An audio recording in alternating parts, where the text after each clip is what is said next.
Good afternoon. My name is Deborah Olster. I'm from the NIH Office of Behavioral and Social Sciences Research here at NIH, and I'm pleased to host and introduce today's speaker, Dr. Martha Farah, who's the Walter H. Annenberg Professor in Natural Sciences at the University of Pennsylvania. She's also a professor in the Department of Psychology and the director of the Center for Neuroscience and Society at Penn.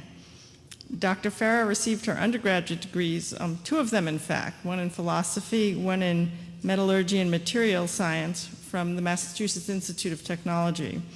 She got her master's and PhD at Harvard University in experimental psychology, and then did additional training at Boston University in the Department of Neurology and at the Center for Cognitive Science at MIT.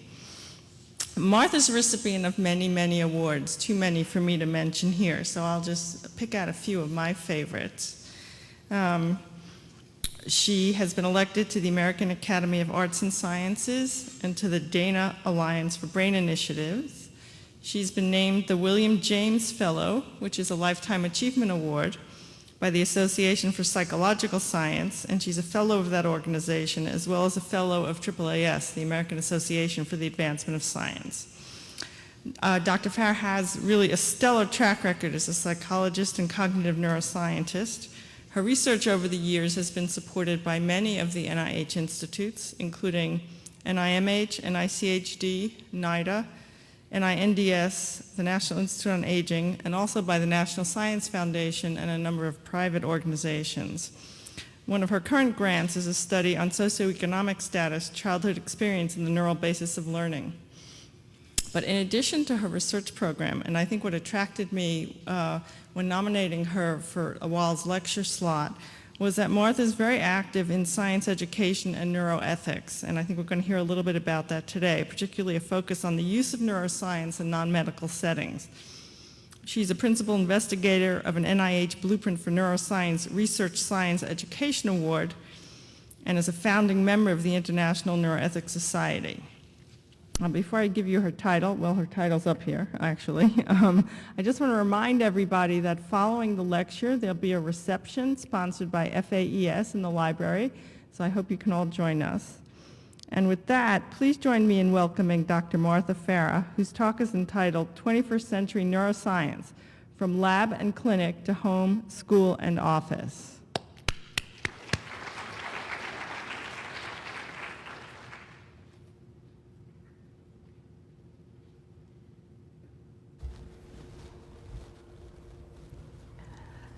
Well, thank you very much, Deb. I want to thank you for that nice introduction and also for a wonderful day. I have really enjoyed my time here, which since 9 this morning has been filled talking to your senior researchers and also your junior researchers, your postdocs, and hearing about so many different research programs, each of which intersects in some way or other with issues of neuroscience and society. It's been a wonderful day. Okay, so because my talk has a bit of an historical bent to it, at least the framing of what I want to tell you about concerns something new that's happening now in the 21st century, let me begin with a little look at the history of neuroscience, which, if you'll allow me to count ancient Sumerian tablets describing the effects of head injury on people's behavior as neuroscience, goes back, 4th century I think is not right, I think it's thousands of years. But neuroscience has a very long history, stretching up to the present day, where we do all kinds of brain behavior correlations, mechanistic studies with various interventions in the brain and so forth. And throughout all of this work, the thousands of years that people have been systematically studying mind-brain relationships, I am going to assert to you that we can make the following generalization.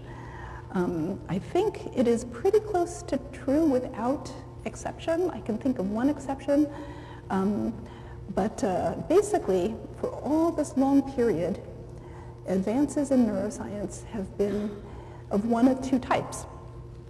There have been advances in the basic science, people trying to understand, how does the brain work for its own sake, because it's an interesting question in its own right, and applied science, using our understanding of brain function to help in diagnosing and treating neurological and psychiatric diseases. But in the 21st century, there's a new category of advance in neuroscience. That category is the application of neuroscience to non-medical problems. So now we have neuroscience going from the basic science lab and the clinic to educational applications, legal applications, economics and business applications, military applications, and arguably many others. So why this sudden burgeoning of neuroscience applications outside of medicine? Well, I think probably the simplest answer is that towards the end of the last century, fairly suddenly we began to understand how to study the relationship between mind and brain in humans. And not just the relationship between, hunger and, kind of simple motivational states, but really pretty much any chapter heading in a psychology textbook, be it moral reasoning or creativity or you name it, thanks to developments in brain imaging, thanks to developments in computational modeling of cognition, the science of cognitive neuroscience came into being. I'm not saying it's solved all these problems, very far from it, but the point is it's a going concern, it's making progress, and we have already some results that seem to be holding up and accumulating and so forth. In other words, for the first time, shifting from late 20th into early 21st century, we can use neuroscience to tell us about the human mind and human behavior. So just to sort of underline this point at sort of painfully lengthy detail, I'm just going to parse this statement for you. Any endeavor that benefits from being able to understand, to predict, or to influence, or perhaps more ominously to control, human behavior can, in principle, benefit from applying neuroscience. And now I want to point out that this set of endeavors, this set of endeavors encompasses a lot. There isn't too much that people go to do in their everyday life that doesn't, in some sense, benefit from understanding, predicting, and influencing people. That includes business, that includes education, that includes warfare, that includes the whole enchilada. Now, I also want to say that this is not just true in principle, but that it's increasingly true in practice. So with that as a prelude, let me talk about where we're going to go in this talk today. I want to give you a kind of a bicycle tour of the many different ways that we have begun to alter brain function for non-medical reasons, and that we have begun to read psychological states and traits from brain function for non-medical reasons. And then I'm going to talk about another way in which neuroscience is affecting everyday life outside the lab and clinic, and that is what I'm going to call the neuroscience worldview. That is the view that we use when we think of ourselves and each other as brains, as opposed to the more traditional view of each other as persons or people. Okay, so starting with this first agenda item, altering brain function for non-medical reasons. Well, brain enhancement is a buzzword that is cropping up here and there. It's the idea that we can use methods developed within medicine, typically within neuropsychiatry, not to treat brains that are having problems, to try to normalize them, but rather to take a normal brain and try to make it better than normal.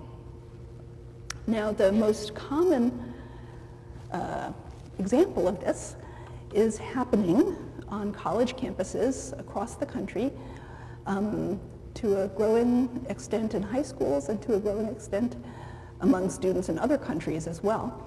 Those of you who have kids in college, next time they're home, ask them about this. You will be really surprised at what they say. It is extremely common now for college students who, again, normal, healthy individuals, to use, typically occasionally use, medications intended for the treatment of attention deficit hyperactivity disorder to help them focus, to help them pay attention while they study. There's not a lot of good quantitative evidence on precisely this question. There's good quantitative evidence on how many people are using stimulant medications in general, not for medical reasons. But the question of how many people are using them as study aids, probably the best numbers we have come from a data set that was collected in 2001, published in 2005. So they're already kind of old, and we have reason to believe that the trend is growing. But that study done by Sean McCabe and colleagues found that 7%, just about 7%, 6.9 I think percent of American college students reported having used prescription stimulant medication as a study aid. Okay, and again, much more recent studies with much less carefully composed samples, smaller samples, shows rates as high as 50% on some college campuses. So this is a case of one of the fruits of neuroscience, if you will, fruits of clinical neuropsychiatry, being used for a non-medical reason, specifically to enhance your attentional function to achieve personal and professional goals. Now, the ADHD drugs are kind of old hat. Those of you who are in college in my generation, you know, there were amphetamines floating around the dorms then too.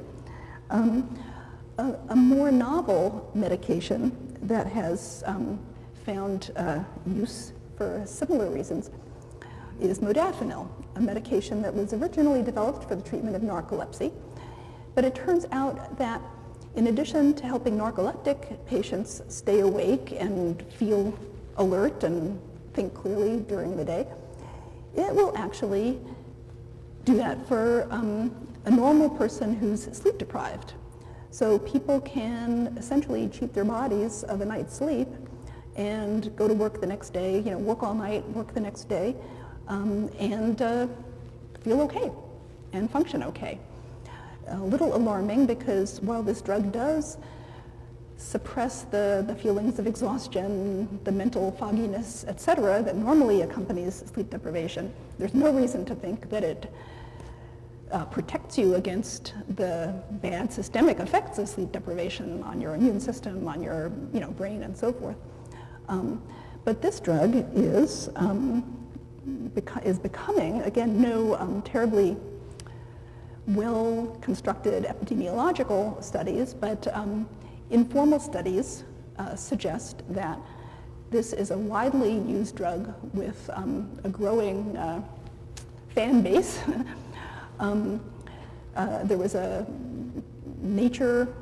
poll conducted by Nature magazine in 2008, some of you may remember, that found that 20% of study respondents had used drugs like modafinil or the ADHD stimulants or whatever to help them with work.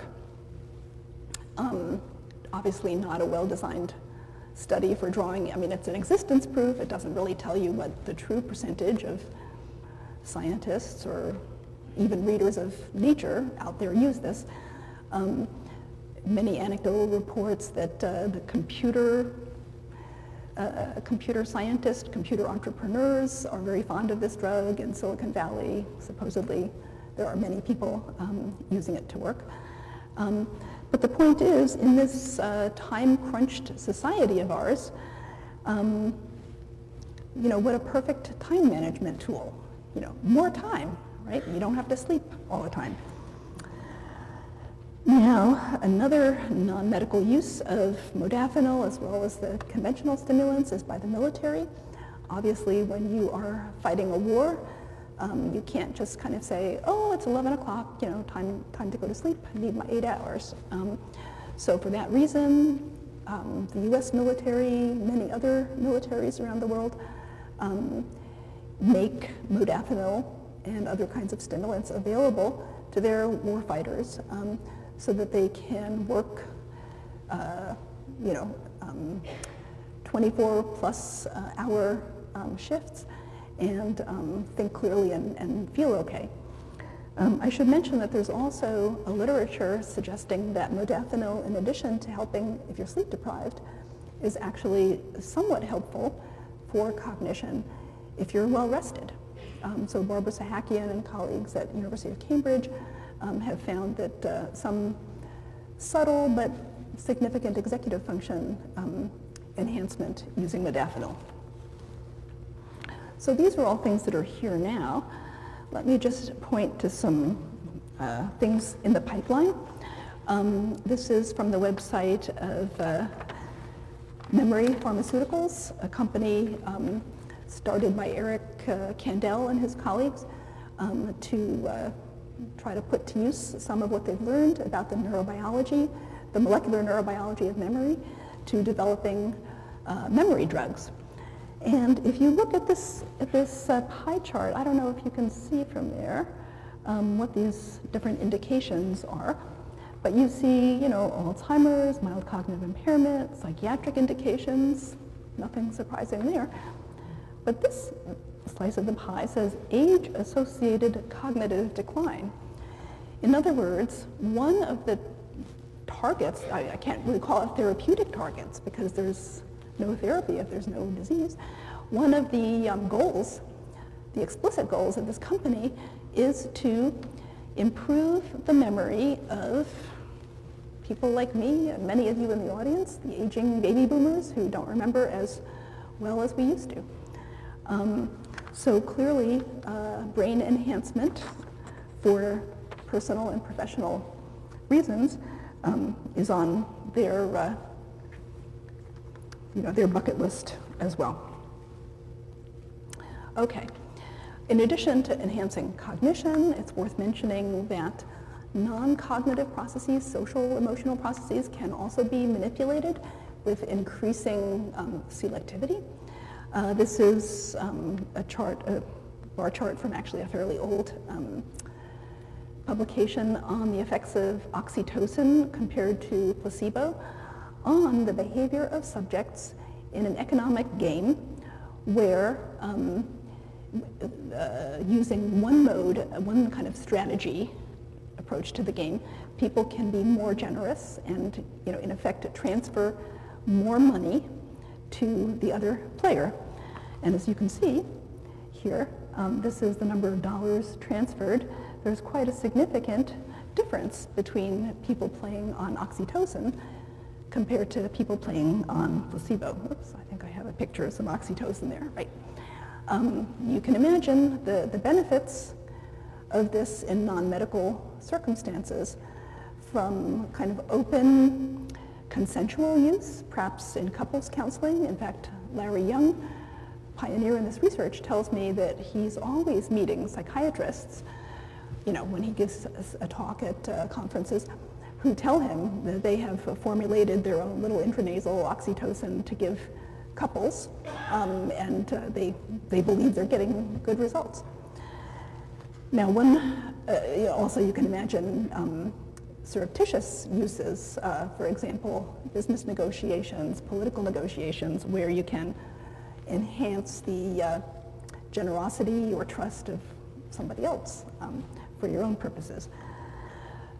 A big problem with trying to use oxytocin in these ways is that it doesn't easily cross the blood-brain barrier.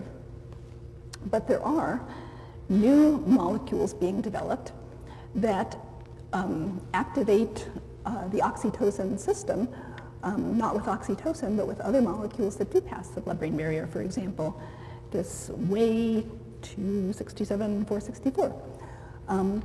So clearly this is, again, not here and now, but something that is, I think you could accurately say in the pipeline.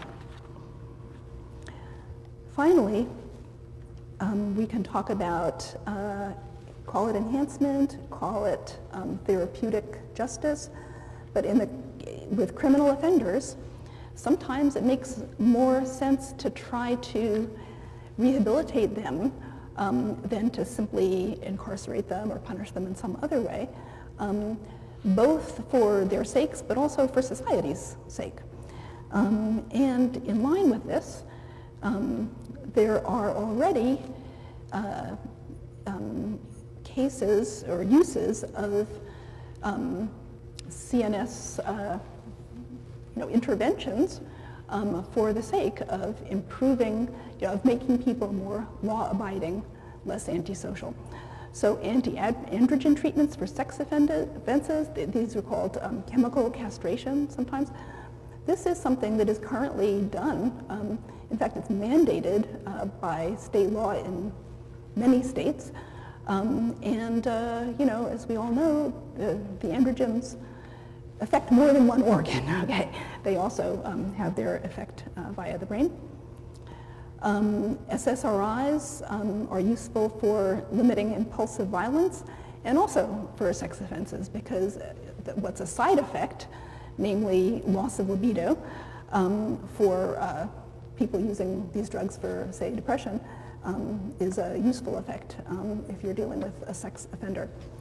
So these are cases where, again, the fruits of neuropsychiatry can be put to work not for patient populations, for healthy populations, to achieve goals that we or they or all of the above desire. Okay, I'm going to just give you a couple of slides about non-invasive brain stimulation. I don't know if Eric Wasserman is here, but you have somebody at NIH who's pioneered this technique of transcranial direct current stimulation. Transcranial magnetic stimulation is, I think, probably a little better known. In both cases, these are devices that from outside of the head create currents inside the head that can fairly selectively alter psychological function, either in the short term or even with lasting effects.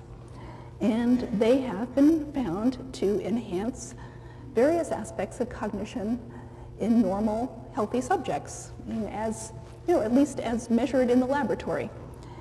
Now, I want to mention that there is a growing do-it-yourself community using TDCS, which really just requires like some saline-soaked gauze pads and wires and a 9-volt battery, who are practicing TDCS on their own at home, and again believe, this is not exactly randomized clinical trials, but they believe they are getting improvements in mood, cognition, and so forth. Okay, finally, just before leaving brain stimulation, obviously deep brain stimulation is not going to be used for enhancement anytime soon, but the pathway along which we can expect this to happen is going to be people who are being implanted for some, bona fide medical reason, who say, well, look, if you can also put a contact here, help me modulate this or that. Deep brain stimulation has many personality, mood, cognitive effects, typically classified as side effects at the time, for the time being. certainly as side effects if you're treating a motor disorder.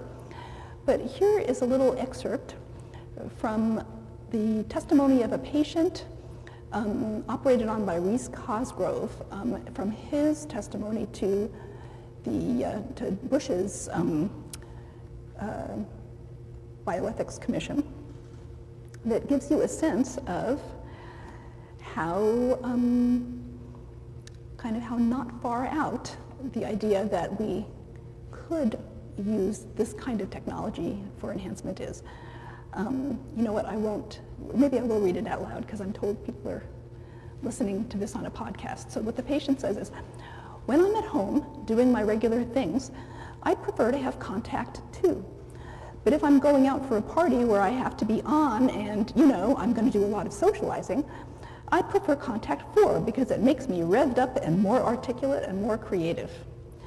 And this is not a unique observation. Okay, so there is the potential to use this kind of medical device, for enhancement in conjunction with therapy for now.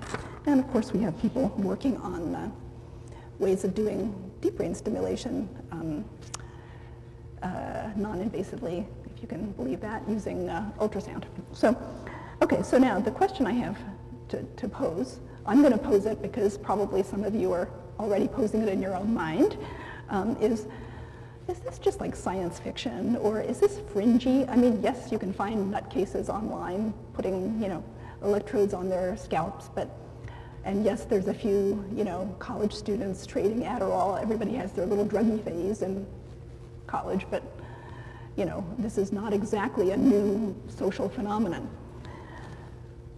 I don't think so. Just the numbers such that we have them say that that's not true. And here's one indication of the fact that this really is entering the mainstream. It's entering the way we live our lives and think about our lives. The American Academy of Neurology, a few years ago, asked their Committee on Ethics to consider whether there was any legal or ethical reason for a neurologist not to provide cognitive enhancement medication to a patient, to a normal, healthy patient who comes to them asking for it. And their conclusion was, in a word, no. There's no reason not to. If the person is a competent adult, then, use your medical judgment and go forward. They're currently now taking the next step, which is drawing up practice guidelines to actually help neurologists know what's worth prescribing to whom under what circumstances with the goal of achieving what outcome. I'm on that committee that's trying to draw up these practice guidelines, reading mountains and mountains of papers. But I have to say, I never thought I would see the day that a professional organization would be, gearing up to essentially practice cosmetic neurology the same way that plastic surgeons, some of them practice cosmetic surgery. But I think this is not a sort of flaky, fringy, aberrant data point. This is really where the society is going, for better or for worse. And we'll talk a little bit about which of those it might be or what combination it might be later. Okay, so that finishes what I wanted to expose you to on the brain enhancement part of the talk. Let me speak now for a moment about brain imaging, which I'm sure you've all been exposed to here at NIH. There's some great brain imaging labs here. So you have a sense of some of the wonderful things that brain imaging can do, particularly when combined with some of the pattern classifiers that people now use to look for correlates and predictors in patterns of brain activation or brain structure. I'm going to just give you 3 examples of non-medical uses of brain imaging. From basic research and medicine to marketing. So this is from the website of FKF Applied Research, the quote leader in neuromarketing, We look beyond the spoken word to provide immense and actionable insights into a brand, an advertisement, or a competitive framework. Find out the difference between what consumers say and what they are really thinking. And of course, this idea of really looking inside the brain and finding out what people are really thinking motivates a lot of the commercial uses of brain imaging. There are, gosh, I should have refreshed my memory as to the number of companies offering neuroimaging, but it's a substantial number. And the number of companies using the services of neuromarketing firms is also substantial, and includes, many big names: Pepsi-Cola, Volkswagen, many Fortune 500 companies, rather than tell you the wrong ones. Many Fortune 500 companies, and you can look online and find the specifics. These are the people who wrote the memorable New York Times Sunday op-ed piece a few years ago now, claiming that they could analyze the reactions of voters to presidential candidates in each party prior to the 2008 elections. And it was kind of an atrocious piece of kind of just so storytelling, like, the anterior cingulate lights up when people are looking at Hillary Clinton. Well, let's see, what do we know about the anterior cingulate? Oh, it's active in conditions of cognitive conflict. Therefore, voters feel conflicted about Hillary Clinton. I mean, really stupid interpretation. However, let me say that when neuromarketers don't try to go quite so far afield from what their methods can tell them, they seem to be they seem to have their hands on a fairly powerful tool for basically just gauging how much wanting and liking a given product or packaging or advertising campaign arouses in people. So neuromarketing is one non-medical use that some people find socially undesirable because of, well, we can talk about why they might find it that way later. The French government has actually put a ban on using brain imaging for non-medical applications like this, reacting to that kind of negative reaction. Okay. Here's another application of brain imaging that's kind of intriguing, and again plays on this idea that, measuring brain function is somehow very objective, and you can really find out what's really going on in somebody's mind by looking at their brain scan. This is the website of a company called Cephos, which offers fMRI lie detection. There's another company in this part of the market also called No-Lie MRI. And they both are making use of fMRI scanning paradigms that show differences in the lab between when subjects are telling the truth and when they're lying. And they have attempted to adapt those scanning paradigms to make a more ecologically valid and useful device for telling whether somebody's telling the truth or not.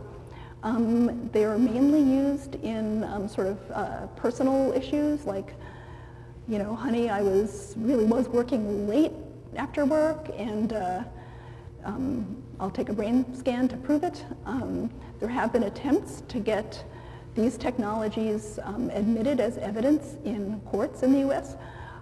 So far they haven't succeeded, but they are still trying. We were talking earlier today, some of us, about a Daubert hearing where Cephos was testifying about the admissibility of their method in federal court. It hasn't happened yet, but essentially the judge in that case kind of laid out, look, here's what you would need to do if you want to do this. And clearly they are hard at work trying to meet those criteria. Okay, Another area where brain imaging seems to have potential is in education. This is an example from the work of Fumiko Heft and colleagues at Stanford, showing that you can scan children in tasks involving phonological processing, phonological awareness, and then you can predict who's going to be reading fluently versus still having trouble reading sometime later, perhaps 6 months or a year later.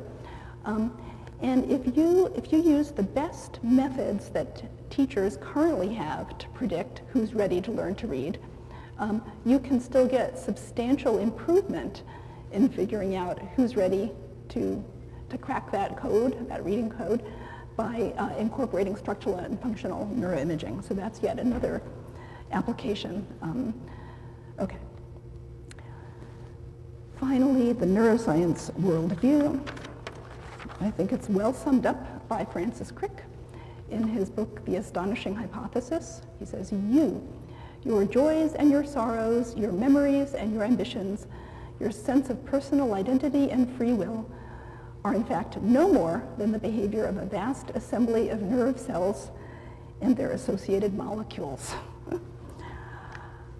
Now, I think, the issue here is, we, when we're working as neuroscientists, those of us who are, most of us, not all, but most of us are inclined to believe that pretty much this 3-pound organ is all there is. But intuitively, when we're not sort of carefully positioning ourselves in the scientific framework, intuitively, most of us are dualists, think that there is something more to a person than the physical stuff that you can touch and weigh and point to. That gets harder and harder to maintain as neuroscience shows the neural substrates of more and more of our human attributes. So I guess I find myself diving in here in dualism, so let me just start there. Back in the day, late 20th century, where the only aspects of human psychology where we really had kind of well worked out models of how the brain did psychological stuff, was, color vision, motor control, sort of things that were pretty close to the inputs and the outputs of what a brain does. You could still believe in the ghost and the machine. And you could just say, okay, look, the ghost doesn't do color vision or motor control. That's part of the machine, there for the convenience of the ghost. But now, as neuroscience shows us neural correlates of, maternal love for children, mathematical reasoning, logic, moral reasoning, empathy, the things that we think of as really, what we as persons do, it's harder to say, well, okay, those things are part of the machine for the sake of the ghost. Because what is the ghost doing at this point? Why have a ghost at all? Okay, it's an Occam's razor kind of argument. And of course, it's, you could say, oh, but that's just brain imaging. That's just, correlation doesn't equal causation. Okay, but look, if you get lesions in those same parts of the brain, you no longer do the moral reasoning or have the empathy. Okay, so it really does seem like those brain systems are both necessary and sufficient for these processes.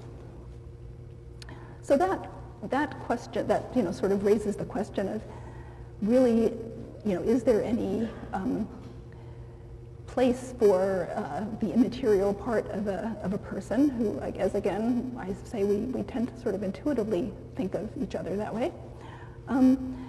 Personhood, just popping up on the list for a minute, I think, plays an incredibly important role in many aspects of bioethics and political philosophy and, everything else. Basically, the idea of a person is that it is a qualitatively different kind of category of thing from the other things in the world, okay? We're not just extra smart animals. We're not just we're not just warm organic devices, complex computing devices. We tend to intuitively think of each other as a qualitatively different kind of thing in the metaphysics of the world and the ontology of the world. Immanuel Kant basically said, fundamental moral distinction, you can use things to achieve, your ultimate means, but you can't use persons as means to an end. Persons have to be ends in themselves. But you know what? If everything we are is basically just this organ functioning, then there is no qualitative difference, because there is no qualitative difference between this object and that object in a monkey, or that object in a human-animal neural chimera, or design your own slippery slope. But it becomes a matter of gradations now, no longer a matter of a qualitatively different category. I think in the interest of time, I'm going to just touch very quickly on religion and say that although religions don't all include a belief in an immaterial soul, most do. And so to the extent that neuroscience seems to be crowding out the soul, sort of saying, look, rationally, why would you believe in this? There's no reason to believe in this. We have more and more affirmative evidence that the physical body does it all. Then that poses a challenge. Why would you believe in an immaterial soul? And in that case, why would you believe in survival after death, and so forth?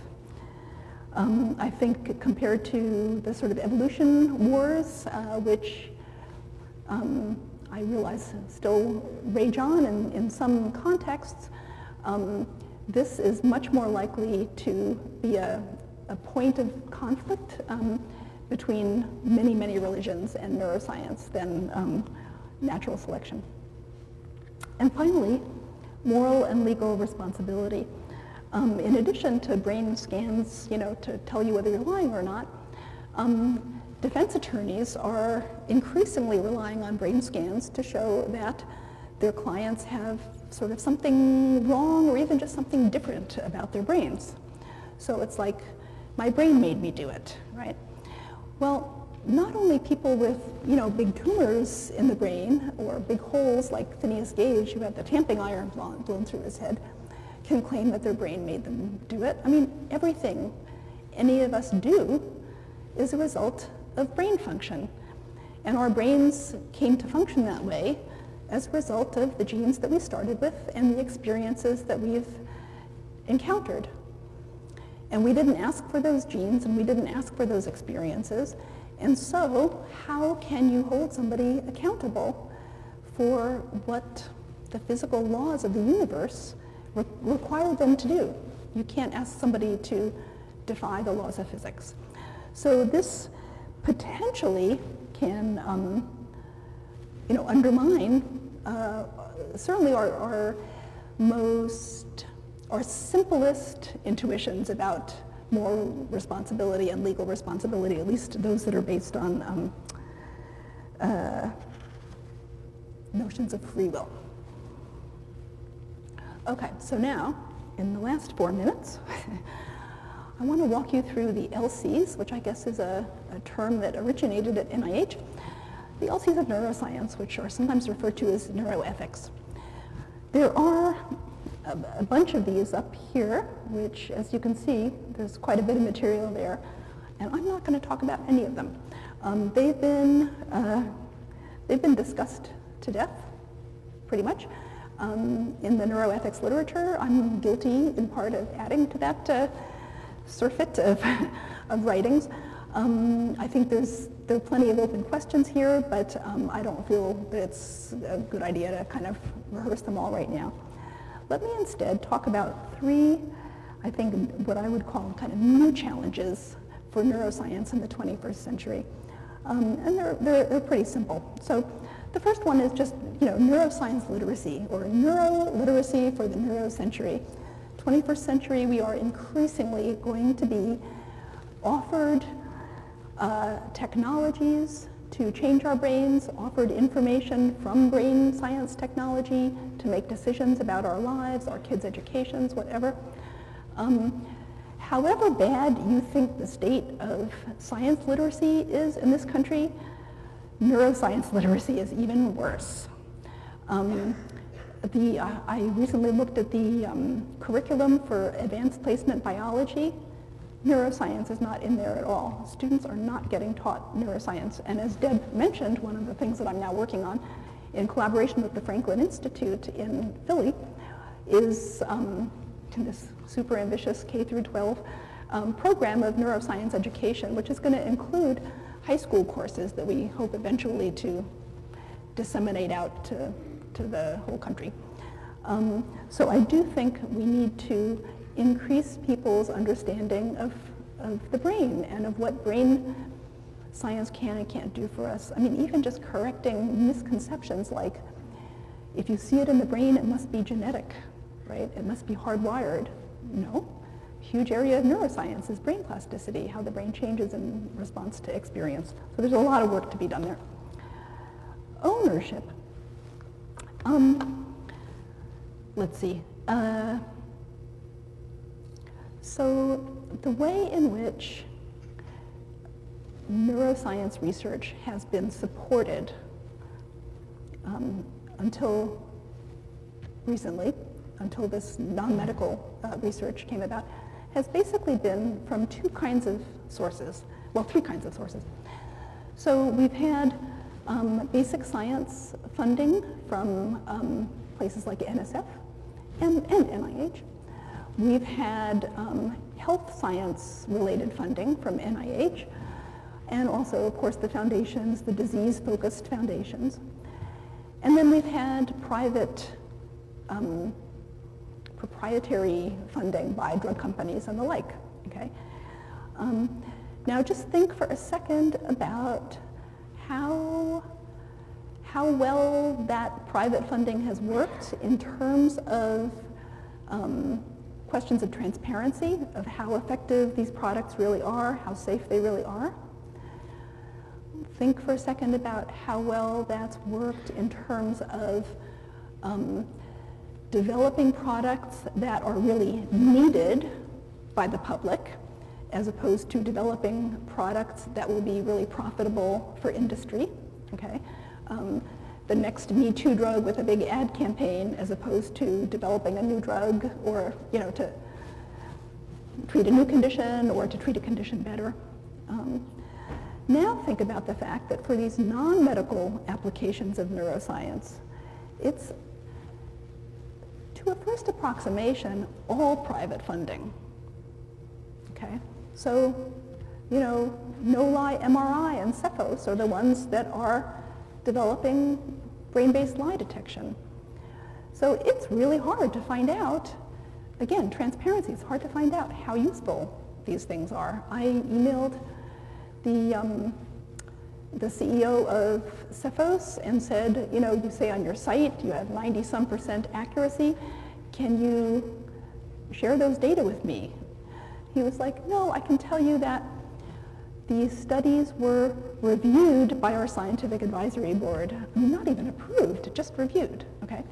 So I think that it's really important to have public, at least partly public ownership of some of these new non-medical neuroscience applications for our sake. If we want to really know, do they work or not? If we really want to know, do they have side effects or not? And if we really want the things that are most valuable to be developed, as opposed to the things that, are most profitable for the industry, appeal to our worst, our stupidity, like, 6 different screens going on at once, as another example. Okay, so that is my appeal for thinking about how this new realm of neuroscience research and development is funded. And finally, the last thing is avoiding nihilism. And, Stephen, Weinberg, the physicist at Harvard, wrote in his book, The First 3 Minutes, he said, the more the universe seems understandable, the more it seems pointless. And I think if that's true for physics, it's even more true for neuroscience. I mean, if we just are that brain with a thought bubble, then what difference does anything make, right? I think, you don't have to be a totally out-of-touch philosopher to be disturbed by this. Here's a factoid. Some researchers actually published in Psychological Science, for Alan Krauss, a little plug for Association for Psychological Science, found that if people read that quote I showed you earlier from Francis Crick,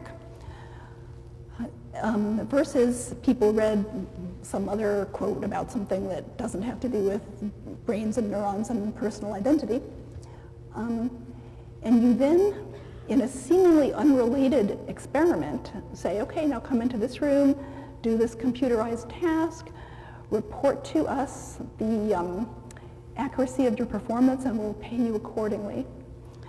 When people were primed with the notion that they are just neurons and don't have free will or volition or there's nothing else, they were more likely to cheat.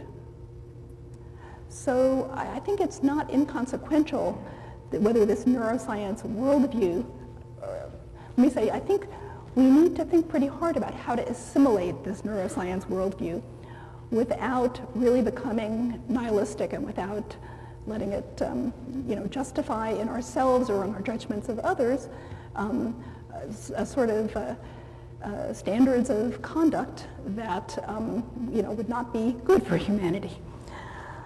So with that, I will end here. I'll say check out our website if you are interested in learning more, and I want to thank you very much for your patience.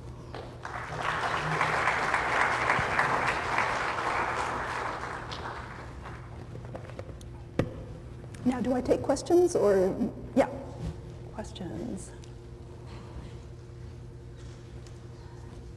Nobody has a question? The question is, when does that reception start?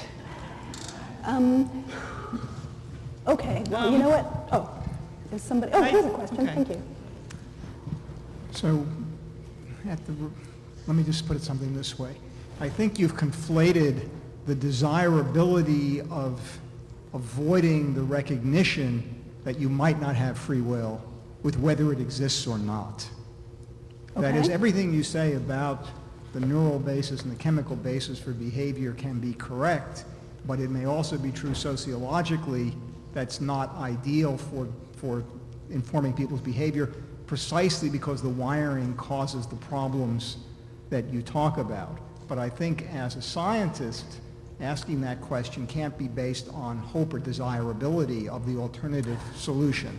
And I see a bit of that in the way you've presented it, and this goes back to classes I took in 1970 where I had this argument with my professor and he downgraded my papers when I said there was no free will because he believed Bach caused him to cry and therefore there must be a soul. So this is a long-standing argument, goes way back before this present discussion of all the drugs, and there really is this difference between what we hope is true and what discovery might reveal is the truth. Okay, well let me address that and clarify what I was claiming. First of all, I suspect that you're right with this. I think you're sort of pointing towards an evolutionary account of why we would have these beliefs in free will and personhood and immaterial souls and all the rest, right? That probably having those beliefs leads us to behave in ways that ultimately make for more of our DNA and similar DNA floating around.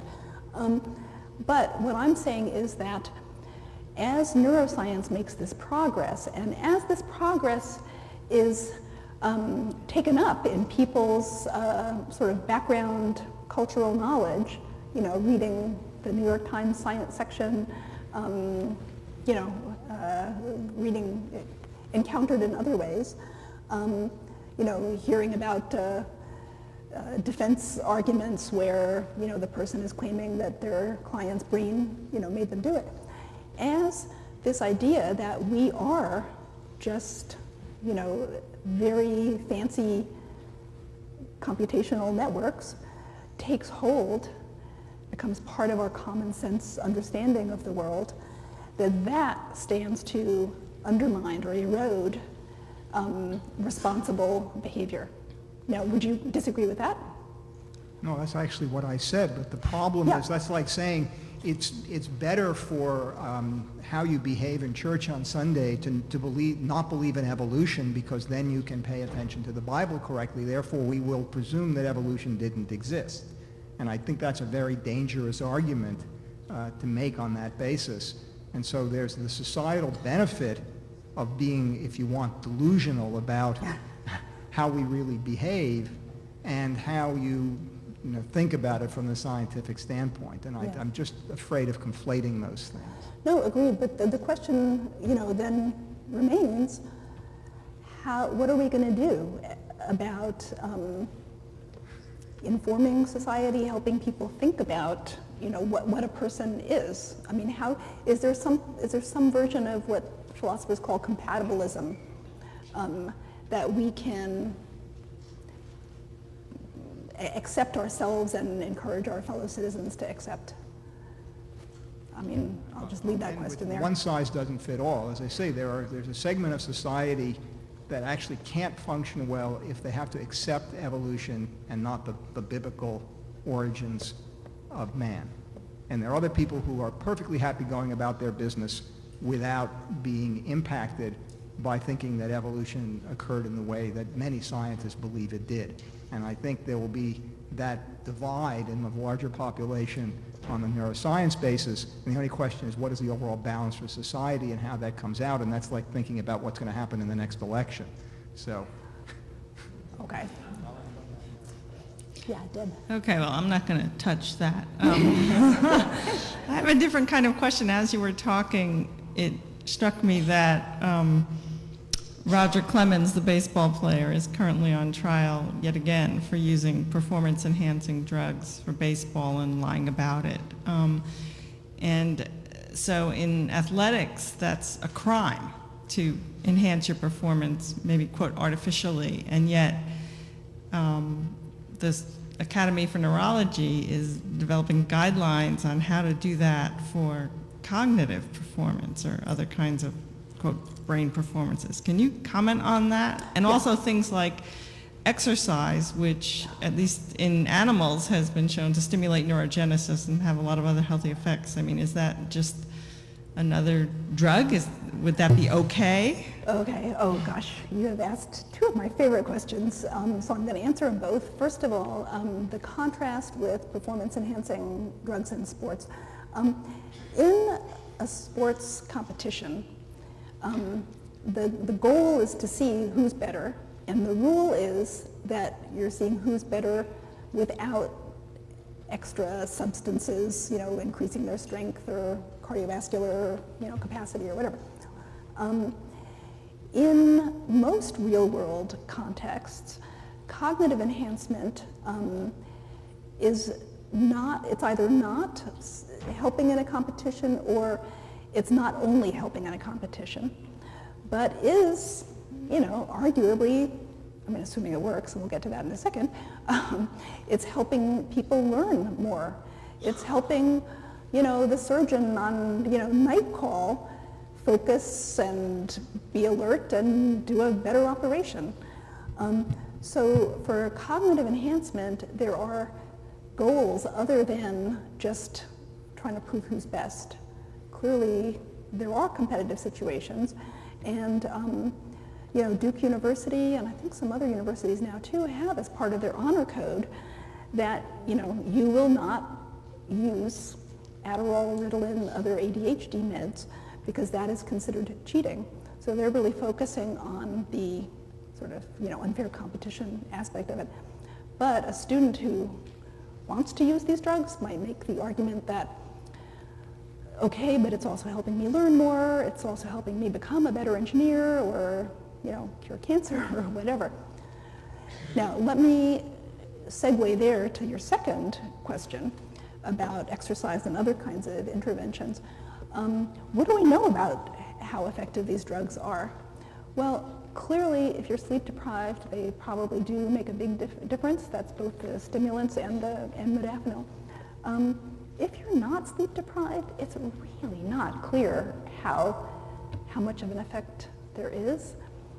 There's reason to believe that there's a lot of unpublished null results, and it's really not clear how effective they are. In contrast, the exercise literature in animals, as you say, in humans, there have been randomized clinical trials now showing substantial cognitive gains in adults, randomized to exercise or not. And it's really, I think, when I talk to students about cognitive enhancement, I say, look, the best things to do are what your grandmother told you to do. And in fact, now neuroscience is catching up and showing you, using brain imaging and other methods, that grandma really did have the right ideas. So in addition to behavioral results, exercise in humans has various kinds of neuroimaging correlates that suggest that it really is benefiting your brain. Another thing, you and I were talking earlier about mindfulness meditation. Astonishingly short interventions, 5 hours of training, something crazy like that with mindfulness meditation, actually results in detectable changes in brain structure and or function. I can't remember if there was a 5-hour and there was an 11-hour, but one of them showed, maybe Jay knows, I'm looking to him for help, improved white matter integrity going into the anterior cingulate cortex. Very large, substantial effects. Sleep, getting an adequate night's sleep, which fewer and fewer of us do, also has measurable effects on brain function. What are some of the other things that grandma? There's sort of stress management, meditation, exercise. I can't remember. Anyway, it's people like taking a pill, but it's not clear that those effects really are the biggest. Functional neuroimaging is a recognized field right now, and we are using it for understanding a lot of issues, starting from autism to a variety of other issues. And if we believe in it good enough, then a lot of the decision makers who start a new war or some other major issues that drain our economy, some of the CEOs in the Wall Street. So don't you think it is a good idea to suggest that before we elect some of those guys, we should have a good functional imaging of their brain for choosing a right decision maker? Yeah. Well, you know what? I appreciate that question because I think, some people would say, what a fanciful science fiction idea. But I think it is a very natural thing to ask, given, what we read in the journals, what I've just been telling you. Right now, among the terrific accomplishments of functional neuroimaging is not being able to tell you much about the psychology of individual people. That's changing. There are exceptions already, but you really would not learn much. Yes, now there are imaging protocols that seem to offer pretty good prediction of Alzheimer's disease a number of years before somebody's symptomatic. So maybe if, we were going to elect John McCain, or, maybe had Ronald Reagan been scanned, we might have recognized, that was a coming problem. But just in terms of the kinds of attributes that you want in a leader, aside from health things like Alzheimer's disease, but just, sort of good judgment, honesty, these kinds of things. I don't think right now we know enough about how to scan for those traits and how to interpret the scans. I think in 20 years, maybe even 10, the answer would be different, but right now I don't think we really know. since you are covering these issues in depth and widely known, maybe you should write an editorial in the journal suggesting that this should be done. Okay. Okay, I think perhaps... I have a question, Oh, if I okay. may. The issue of neuroenhancement, I think to some degree maybe it's at least a few hundred years out of date, just from the idea of caffeine and coffee and tea and the supposition that that is the biggest engine to the Renaissance and kind of how we ended up here. Mm-hmm. So it's to some degree, I guess it seems inevitable because we've already been doing it. So. Yeah, well, no, I mean, I think, you know, there's a sense in And which... maybe the line is arbitrary. Yeah, okay. Well, so you're talking about the line between these kind of, you know, new Ritalin versus- neuropsychiatry, prescription stimulants, and older things. I mean, coca leaves, you know, farmers in South America have been chewing coca leaves for thousands of years, basically to give them energy and sort of persistence, you know, when they're working long hours to bring in the harvest and so forth. And I do think there is a sense in which Adderall and Ritalin and modafinil are on a continuum with these more familiar drugs, including caffeine. But there are some important differences as well. The very length of time that we have experience with things like caffeine gives it a certain safety factor that we don't have. I mean, we know very little about long-term effects of these drugs in anybody, let alone normal, healthy people taking them, for example.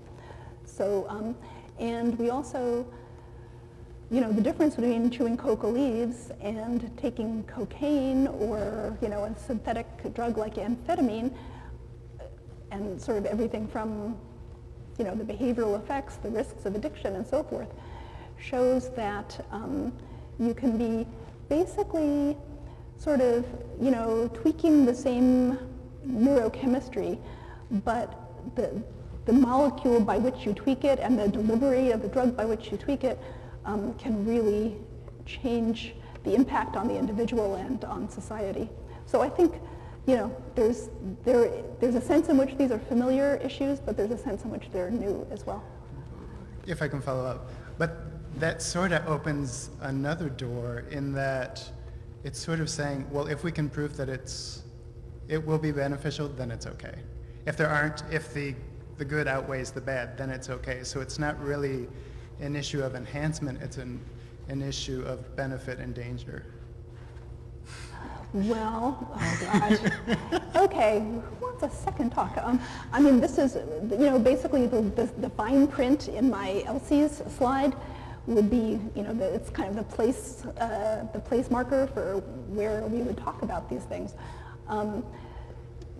I think, you know, you can just take the same kind of risk-benefit calculation approach to enhancement that you do to therapeutic medication and just basically say, okay, maybe we should count the benefit a little less because the person isn't sick to begin with, whatever.